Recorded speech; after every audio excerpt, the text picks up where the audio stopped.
Thank you for waiting, ladies and gentlemen. We've invited first class. Now we're inviting executive platinum, emerald, sapphire, and ruby. Hi, everyone, and welcome to another edition of Crew Travel right here on Yachting International Radio. My name is Ria. I am your host, and I'm very pleased to welcome back Lee Harris from ATPI Travel.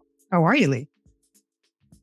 I'm very good, thank you. I'm currently, like I just said, you just up there. I'm currently sitting in the middle of a massive thunderstorm at the moment. Hopefully, fingers crossed, we will make it through unscathed. We're going to try. Let's head right into it. What's going on with United Airlines? Yeah, it is giving its passengers plenty of new options this winter. The winter season obviously is now coming upon us, and the airline unveiled that it has launched 50 additional daily flights this year, adding to its comprehensive network across the United States and abroad. The expansion began at the end of October and runs through January 2024. This is excellent news for the Caribbean season, with a host of new Pacific and transatlantic routes being offered. From San Francisco, the airline has added services to Christchurch, New Zealand, Beijing, China, Manila, Philippines, and Hong Kong, China. Now, on the transatlantic side, United will extend some popular European seasonal routes. These include New York to Athens, Greece, and Paris, France. And from Washington, United will extend flights to Barcelona, Spain, and Rome, Italy. Across the winter season, United will serve a total of 25 transatlantic destinations. Furthermore, to help connect to these and other flights, United announced it is increasing its winter operations to Latin America and the Caribbean. From its hub in Denver, the airline will add flights to San Juan, Puerto Rico, and Montego Bay, Jamaica.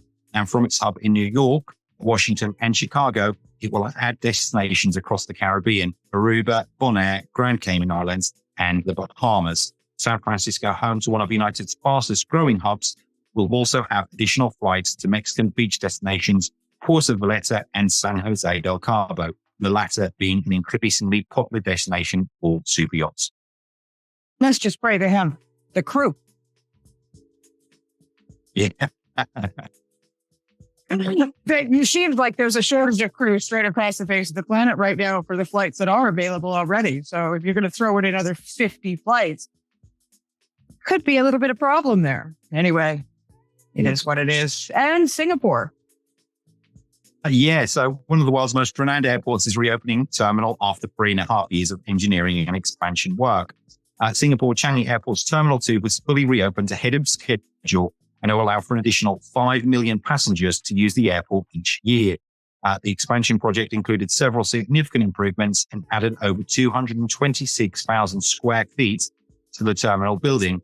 Upgrades include a central common use fast and seamless travel zone, twice the number of automated check-in kiosks and bag drop machines, and additional automated immigration lanes. There is also a spacious new garden which has been installed inside the departure transit area. The area, called the Dreamscape, combines over 20,000 plants from 100 species with ponds of fish and an innovative digital sky. Now, much like a skylight, the digital sky mimics daylight and meteorological conditions in real time. Occasionally, virtual rain will fill the sky and transform the skylight into an underwater portal with fish, otters, and even a sampan boat. The airport is ready to welcome more passengers to the new terminal as travel numbers are trending upwards.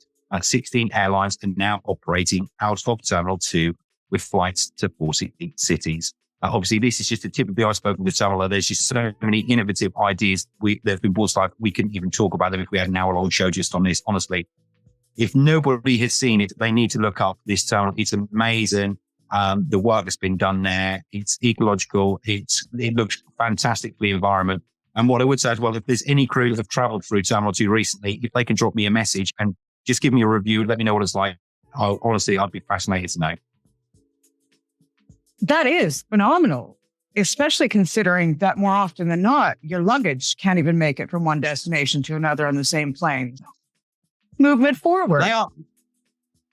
Singapore, the airport there, they do seem to be a bit of a game changer. Everything they do just seems to be getting bigger and better. Like I said, I would love to find out any crew who have traveled through Terminal 2 recently, just to get an idea and a review of how it was for them. And of course, we're right back to strike news across Europe.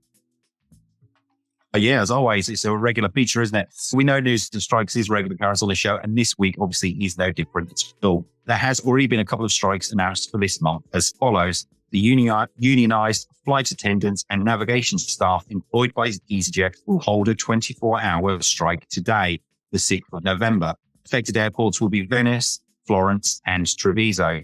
Flight disruptions, though, are likely to be nationwide across Italy. So if you are traveling with EasyJet today, please make sure you check with your airline or with your travel provider, because there are likely going to be at least delays, if not cancellations. And private security staff at Alicante Airport have announced strikes for this month over working conditions and pay. There are quite a lot of dates on this one, unfortunately. So they're going to go on strike on the 7th, the 10th to the 12th of November, the 14th, the 17th to 19th, the 21st, the 24th to 26th, and the 28th November. So it's pretty much nearly the whole month. This is security staff at the airport and not airline staff. So as such, at this time, we don't know how much disruption will be caused. However, as it's security, I would suggest at least arriving at the airport earlier than you usually would, as there could be big delays. If you're going to get stranded somewhere, just try to route yourself through Singapore. That'd be a great place to get stuck. Oh, my Lord. And news out of Heathrow. Yeah, crew traveling or transiting from to or through London Heathrow this winter should find it a lot easier with the announcement of new routes this week also. Eastern European crew should seriously consider Heathrow as a transit hub with a raft of new routes. Announced this week are flights to and from Salzburg, Friedrichshafen, Riga, and Belgrade. Those are being operated by Lufthansa and British Airways, respectively. Other routes announced are Virgin Atlantic to and from Dubai and the Maldives, and Turks and Caicos, and LATAM flying direct into Lima, Peru. And we have a crew question this week. We did indeed. Daniel got in touch this week wanting to know if there is a way of entering lounges without traveling in business or first class for free. The answer is there are ways, Daniel, but no golden ticket. Unfortunately, there's no easy way I can tell you to do this and you're going to get in there. It's just not going to happen, unfortunately. However, this is what I would suggest checking out, and it hopefully one of these might work for you. Firstly, check any credit cards that you are holding for several offer complimentary lounge access. As a card holder, you could be entitled to a limited number of entries a year. Secondly, much like the credit cards, packaged bank accounts also usually come with all kinds of added benefits, and some offering airport lounge access. I know in the UK, for example, certain accounts with Barclays and NatWest offer free access to over 1,100 lounges worldwide. The third option would be to gain access if you're a loyal traveler with an airline and you have achieved some kind of elite status with them. That way, you may be entitled to free lounge access. Many airlines extend this privilege to their top-tier frequent flyers. The fourth option is if you're not just any frequent flyer, but a frequent flyer with a member airline of an alliance, you could be in luck. Being a part of a global airline alliance can open the doors to lounges across the world. Here are the lounge access requirements for the big free alliances. So for Star Alliance, you need to be a gold member, and that will give you access to a whole raft of airlines lounges who are part of that. For One World, you would need to be either Emerald or Sapphire status, and for SkyTeam, you will need to be Elite Plus. And lastly, some credit cards and lounge memberships offer complimentary access to not only the entitled person, but also a limited number of guests. So if you're flying with a mate who's traveling to the same yacht as you, ask them if they have a credit card or a bank card that might get them access, and you can hop in with them. Yeah, I just used to call my mom. Her credit cards, all of them had great lounge access. I'd be like, Mom. But not everybody has that privilege. One. No. Unfortunately, it's just no hard and fast rule. It's just, free lounge access is pretty much a dying breed. Unless you're traveling in first or business class, it doesn't happen too often. Well, I could just give everybody my mom's phone number.